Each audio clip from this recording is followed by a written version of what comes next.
ulit mo ano, hindi marinig eh. Uwi ko daw po muna yun sa bahay. Iuwi mo muna sa bahay. Pahinga po muna ako. Sila mo lang mama, sila ate. Kasi ilang araw na din po yan. Ilang araw na. Grabe si Angel, ano? Nakakaawa. Sa edad niya ngayon, siya pa ano, halos kailangan mo pakatatag agad, ano? Ay po. Tatay. Tatay mo. Nangyari kay tatay. Ay. Ganyan naman po yun. Wala na ako. Paano pag ganyan po ang ginagawa ninyo? Ulat man. Alin po? Lapit na tapos. Alin naman? Daw. Alin ang ano? Bakit?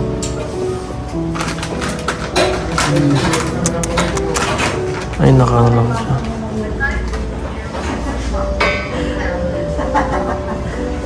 Kala ko may naipit. Normal lang po yun?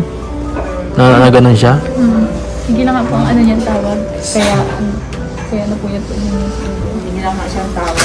Pag nasasaktan siya gano'n, tinatawag niya si Angel palagi. Hindi nakakatulog. Kaya. Ang hirap ng ganito, no? Ang hirap pala ng sitwasyon dito ni ano, no? Parang kailangan talagang may kasama lagi si tatay, ano? Wala man din yung mga kapatid ko nasa Maynila. Buti pala na andito ka, ano? Talagang, Isang tawag si mama. kasi kung hindi, wala rin magbabantay kanina kay ano.